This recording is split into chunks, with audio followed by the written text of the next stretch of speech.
This is the Final Word Daily, the Commonwealth Games, Day 1. Jeff Lemon and Natalie Germanos joining me at Edgbaston in slightly out of focus video, but whatever. We do what we can do with the situation we have. The audio, however, will be crystal clear.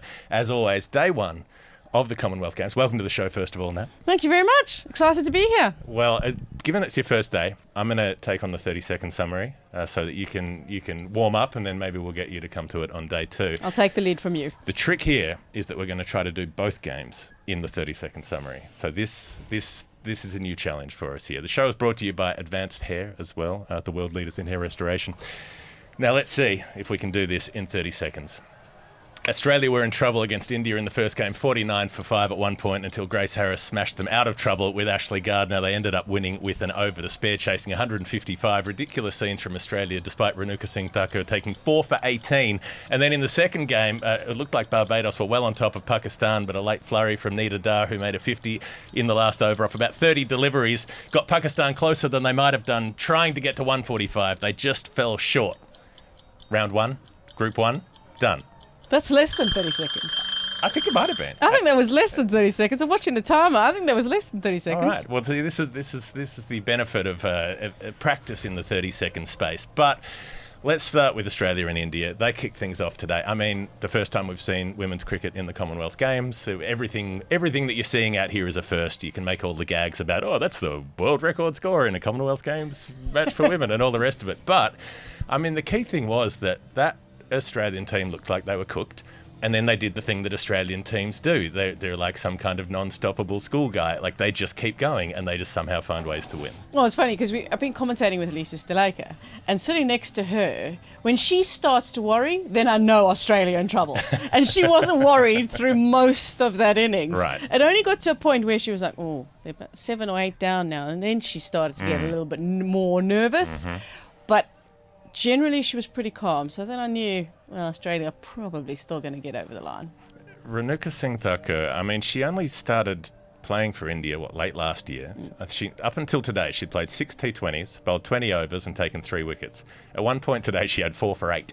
She was brilliant, wasn't she? Got the ball to swing, which I absolutely loved. And that's what you want in that power play. And I loved also sort of her attacking mindset. She wasn't scared of the Australian batters, as most would be. Elisa Healy, Meg Lanning. You're talking about some of the best in the world, and she wasn't scared at all. You walk through that run of wickets. She gets Healy caught at slip for a duck. She has Lanning cutting into the gully, where Lanning always cuts into the gully and caught. And both of those, the Australians were at fault to some degree. She gets the ball to seam back to Beth Mooney and has her chop onto the stumps. And then she bowls one of the best deliveries I've seen in the women's game to Talia McGrath. Seams, decks in. I mean, Talia McGrath's getting ready to punch that down the ground, and then it just cuts in so far. It knocked her leg stump over, starting from outside the off stump. And, I mean, Talia McGrath looked mint. Like, she looked on. She was crunching the ball away, and suddenly she was gone back to the pavilion. And Talia McGrath's reaction afterwards was priceless. She literally could not believe what had just happened. Her eyes were like saucers. She looked back and thought, how is it possible that is knocked off my leg stump? It was so far outside off stump, as you were saying, came back in. And Talia McGrath is a player that any team would like to have. She has built herself into an excellent all-rounder and somebody who can take just about any attack apart. And brilliant bowling in the end, got through her. I suppose we should go back to the Indian innings first. They chose to bat first. Often they're maybe a stronger team chasing because they know what they're supposed to do. But it worked pretty well for them. It was basically a matter of who was taking up the mantle at any point. Smriti Mandana started off. She made 24 in quick time before Shefali Verma had even scored just about. Mandana gets out, Shefali Verma takes over. She makes 48 in the end, quickly. And then Harmanpreet Kaur takes over and takes them almost through to the end with a pretty brisk 50. But it still felt like they were maybe 15 runs short. There were a lot of dot balls in between the boundaries. There were points where they could have pushed that total from competitive to compelling. Yeah, for me, I think Jemima Rodrigues just never really got going. And as a result of that, it stalled things towards the end and put a lot of pressure on Harmanpreet Kaur to be able to score. And even though Harmanpreet Kaur was still regularly finding, in particular, the leg side boundary, which is her favourite side, and Australia never really plugged that off enough, it still was sort of felt like, yeah, there's something missing. Australia did well, though, towards the back end to pick up so many wickets, and that's what really stalled that run rate. And I reckon if they had got another 20 on the board, I think it could have been a different result. Yeah, so they were 8 wickets down in the end, India, by the time they finished up. And even just the dot balls that result when a wicket falls, even that can make a difference, 5 or 10 runs either way. But nonetheless, at the point where they're 5 for 49, you're thinking, Australia should be in trouble here. Now, Grace Harris coming in at 7, she's notionally played a lot of not a lot, but, a handful of T20s for Australia. She's never been called upon to bat. Not since 2015 when she played a couple of T20s when Australia were over in England for that Ashes campaign. Suddenly she's thrown in, they're in strife, and she just turned it on. I was almost a little bit surprised that she actually even played today in the first place. I wasn't actually expecting her to necessarily be in the starting 11. She's a very exciting player. She's also an exciting character, isn't she? She's an excited player, I think, as well as exciting. She never stops talking. If you see her in the dugout, she's continually talking. Yeah. Even if nobody's next to her, she talks to herself. She doesn't stop talking. When she's batting, she doesn't stop talking. Every time she hit the ball, she said, "Oh, that's 6. Oh, that's 4." And it was like she was doing her own commentary out in the middle. You couldn't really stop her in terms of talking, but they couldn't stop her scoring either. And I don't think, as much as I said I was surprised that she played, I don't think India were expecting her to play. I'm not sure if they had any plans to her either. Well, they were pretty quickly out of plans. 37 off 20 she made, a couple of 6s down the ground, and, big ones, like ones that were hitting the fence on the full kind of 6s. The boundary ropes are in a bit, but that wouldn't have mattered. They could have been anywhere. She was up and running, and basically what that meant was that even at the point where she got out, okay, they were 6 down at that stage, and Jess Jonathan got out soon afterwards as well, but she kept them up with the required run rate. I mean, Australia were still in touch at that point, and they still had Ashley Gardner to come. Now, Alana King swung the bat and got a bit lucky and gave Gardner the support that she needed, but it meant Gardner was close enough that when she ends up with her unbeaten 50, it's enough to get Australia there comfortably in the end. They still had an over to spare. Yeah, I actually really enjoyed Alana King's innings. You look at it on paper and you go, oh, well, yeah, it was all right. Run a ball. You watch it maybe in the highlights and you think, oh, yeah, it was a bit scratchy, and she loves leg side. That's her favourite area. But when she came in, it was her mindset that I enjoyed. She came in there, she was attacking all the way through. And what that did is it took the pressure off of Ash Gardner. Now, Ash Gardner probably doesn't necessarily need that because she's such a good player. She's such a clean striker of the ball as well. But that moment, even if it was a couple of overs, it was what was required for Australia. And I actually enjoyed that contribution from Alana King. Yeah, it meant that Gardner didn't get marooned. King wasn't stuck on strike, not scoring. When she was down there, she was having a go at the bowling. She sort of cluffed a couple over mid-wicket, got a bit lucky on occasion, but there was some strategy as well. She was slicing them over backward point when the field was up on the offside, and that was the main thing that surprised me for Gardner as well. They had the whole offside field up, and twice she went over extra cover. I mean, it's a strong area for her, and not having someone back there, they had everybody back on the leg side. They were worried about her hitting power to the leg side, but she can punish you offside as well. Yeah, the tactics didn't really make sense for me. You had Radha Yadav, who's a fantastic T20 bowler, left arm spin, turning it away generally. Yes, she can bowl a straight line, but she never had any protection on the offside. So any time she bowled slightly wide of the off stump, it was an easy picking boundary for the Australians on the offside. Nobody back. So she was forced then to bowl straight, but there was no real wicket taking options, and there was always runs then scored off the leg side, because all they had to do with the leg side back is then play it into the space. So they were never creating any real pressure with those tactics. I found it a little bit surprising, and it was almost like there was a bit of a disconnect between bowler, fielders and captain on the field for me. So Australia got the win in the end, and India let that one slip. And then we didn't really know what to expect with Barbados coming out, because you'd think, Barbados, they're one of the teams that make up West Indies. West Indies can't compete here, therefore they shouldn't be as strong. But they've got such a strong core of West Indies players. They've got Deandra Dotton, Hayley Matthews. They've got Shakira Selman, Shamelia Connell, Kaisia Knight, these regular West Indies players. And, I mean, they didn't dominate when they batted first. I was surprised particularly that Pakistan elected to chase. They're not a good chasing team particularly. They tend to be more, if they can put up 120 and then squeeze with their bowlers, they often lose their way with chasing. I mean, they ended up making a reasonable fist of it, but nonetheless, it was interesting to see how strongly Barbados came out, I suppose, and it was Matthews and Kaisia Knight, the the experienced players who made half centuries and got them to 144. Yeah, I'll tell you, at the toss, or just before the toss, Stalake and I were having a chat about what they might do, and we both agreed that Pakistan would want to bat first and back their bowlers to defend on this type of surface. And Barbados would be the ones that'd be happy with chasing. Well, we got it completely the opposite way around, apparently, because that's not what was said at the toss. So that was a little bit surprising for me. What also did surprise me is that they opened with Deandra Dottin and Hayley Matthews. Having a chat with Stacey and King about what they might do, she expected Deandra Dottin to be held back a little bit. Okay. Because why would you put your two best players opening? If somebody falls early, it weakens the rest of your lineup. Right. Thought maybe they'd hold back Deandra Dottin a little bit. Hayley Matthews and Cassia Knight have been opening in the T20 Blaze anyway together. They know each other pretty well. Let them open together and then maybe bring Deandra Dottin a bit later.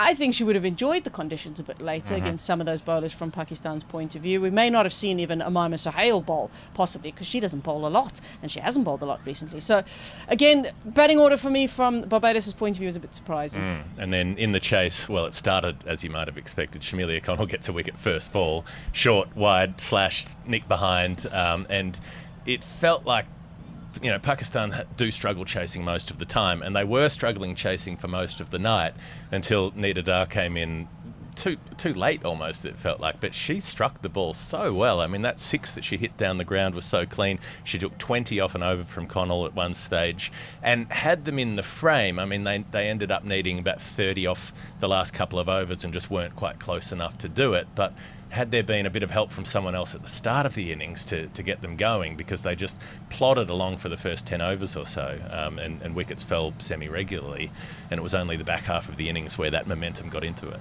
Well, if there's one thing that's frustrated me in the last couple of years, is Pakistan's batting order. It's been a problem for a little while, in particular in this format, because you've got somebody, as you mentioned, Nida Dar. Obviously, she's a big player for them. She's coming in at 5. It just doesn't feel right for me. She's coming in too low. It got two openers now. They've moved Iram Javed up opening. She strikes at 80. She generally has been batting in the middle order. Now all of a sudden they've decided, no, let's push her up. They tried her at 3. Now she's opening. And she's opening with Muniba Ali, who's striking at less than 70. So you've got two openers who are not going to take advantage of the power play. Who would be too slow in one-day cricket these days. Exactly. Yeah. Umaima Sohail then coming in at 3. So you're basically wasting a lot of overs at the top, all due respect to them. Yep. Unfortunately for Bisma Maharoof, it's not really the type of Bisma Maharoof innings we would have expected. She didn't have a good day today. She really battled. And you couldn't effectively use Nida Dar.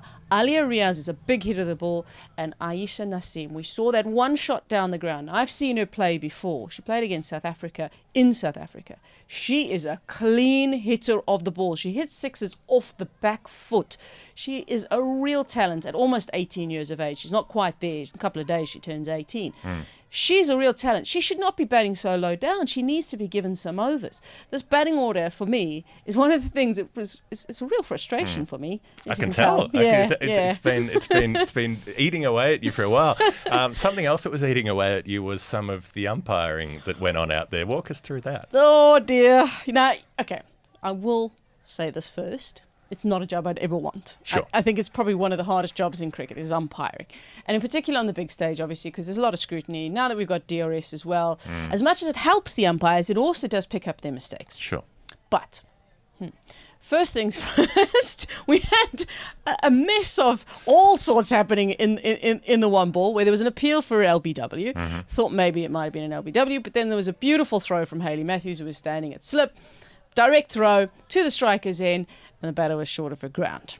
And clearly run out, we should say. Like, from the commentary box, she's out. I mean, This is a batter who's thinking about the LBW appeal, who's watching the ball and who's wandered out of her ground and only just realised she needs to turn around and get back in. The stumps are broken. She's a metre out and just starting to reach back. I mean, obviously out at that stage. Yeah, and, it was Hayley Matthews, and at the time, it was Bisma Maharoof was on 12. And she had faced now 28 deliveries. Sorry, I had to just check those numbers because I couldn't remember the numbers from Bisma.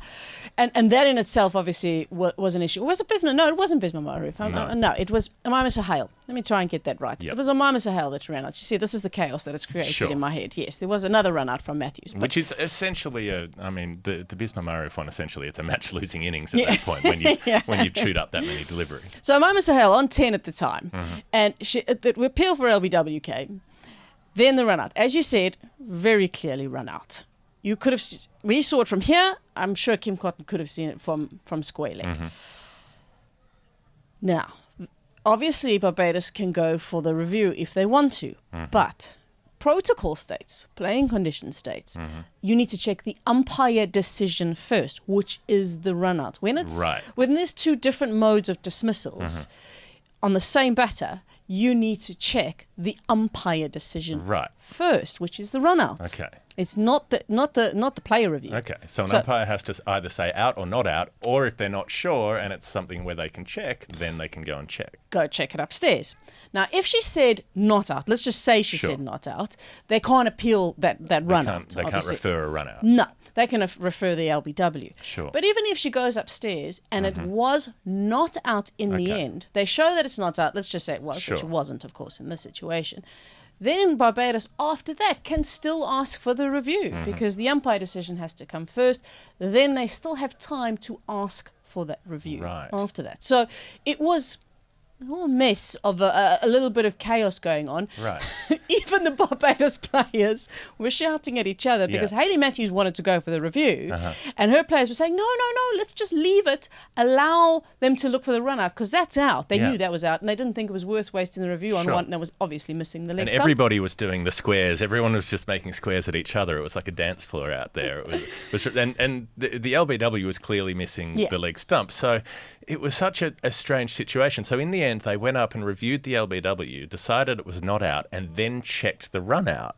So, I mean, even if, say, an umpire had said, no, it's not out, run out, and I refuse to go upstairs for it, I mean, the players could then say, oh, I think it's caught behind and I want you to review it. And then they would have to check the run out as well as part of the protocol, right? Because they'd have to check all of the modes of dismissal on the one delivery. So there's like a loophole where you could get your run-out review even if the umpire wouldn't give you one. The odd thing about that one is that then they check it in order of it happening. So they check the whether it be the LBW, the court first, then they check the run-out. Yeah, we're making this as complicated as we possibly can. But basically, there was chaos in the middle. And as far as I understand the playing conditions, the wrong order was followed. I see. All right. I think it's time for the final word, Hall of Fame.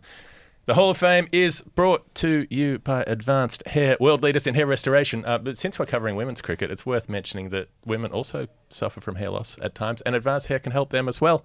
They have a range of different options that you can use. They also offer the best hair extensions in the world. I'm reliably informed. I haven't tried them myself, but apparently they're good. So, advancedhairstudio.com/final word. Then you get 15% off if you go there because you're friends with us. Right, the Hall of Fame is the most final word moment of the day. A few things that stood out. I just liked Grace Harris just bursting out into laughter every time she hit a boundary. She was having so much fun. It's so infectious. She just had this huge smile on her face like, finally, I'm getting to hit bombs for Australia. Absolutely. She's a great character. I got to spend a little bit of time with her at the World Cup after the final, and everybody obviously in the Australian camp was in good spirits. She was in fine form after that final. I'll bet. And she had enjoyed it, obviously. And just seeing her out there today in the middle, I actually think she deserves it. It was great to see her out in the middle. Anything that jumped out at you? So am I allowed to give two things? Yeah. Right. The second one will embarrass me, but it's okay. Right. The first one, there's something that stood out for me and actually had nothing to do with the cricket. Yep. It was on the sidelines. We found out the cost of one scoop of ice cream. £5. £5 sterling. And apparently, it's normally £1 or £2. Right. And even that is a lot in rands. Okay. So I'm just thinking £5 is a lot. 2 scoops of ice cream is £8. Okay. That sounds like a lot to me. Yeah. Obviously, that's a house inflation. deposit. Yeah, inflation's in going up. And apparently there was a little warning there. Okay. This is what I hear. Right. If you happen to lose your scoop of ice cream, as in it messes on the floor, they won't replace it with a free one as they would normally do. Rude. How rude is that? I mean, the actual scoop of ice cream isn't the thing that costs anything, right? It's the process of coming to the ground and being here and paying all of the things that you need to get set up. That's the cost of the business. The actual ice cream doesn't cost, that ends up coming in bulk and probably costs about 10p. So a bit stingy from the ice cream vendors here at Edgbaston. I would nominate also just the Barbados uniforms. I loved the bright blue and yellow, and seeing some of those West Indies players coming out in a different strip. And also it was one of the players who was running around with the bright red towel hanging out the back of the trousers. It was a real contrast. It was like the sort of Sri Lankan uniform colours almost, with this bright red. I mean, it was just exciting to see Barbados playing and getting a win first up. Yeah, absolutely. It was great to see them playing. And I think as a unit coming into this, they'd played quite a bit back home, and some of their players had actually played in club cricket around the world. So they didn't do a lot of practice before it. They decided rather manage the workloads and play as much as they can out in the middle. And I think as much as it wasn't a perfect performance, they've got a win on the board. They're 1 from 1. Am I allowed to give my other You go one? on. Yep. Maybe I shouldn't, but it does embarrass me a little Okay. bit. Now, we had a discussion before this game. Okay. Who was going to be the first person to say West Indies instead of Barbados on air? Of course it was me. Okay. I said West Indies instead of Barbados today. So we have a pound jar. Okay. I think I'm going to be putting a pound in there. It's going to be quite expensive from pounds to rands if I keep going that way. Well, if you put enough in, you can buy 1 scoop of ice cream. Well, I did a BBC TV cross where the presenter said that Australia had played England today. So, it can happen. Slips of the tongue. They happen all the time. I think we'll not risk any more. This is probably enough for the Final Word Daily from the Commonwealth Games. Who knew that we'd be doing Final Word Dailies from the Commonwealth Games? But here we are, Jeff Lemon and Natalie Germanos. Thanks for tuning in. If you want to support what we do, patreon.com/thefinalword. And we will see you on day 2.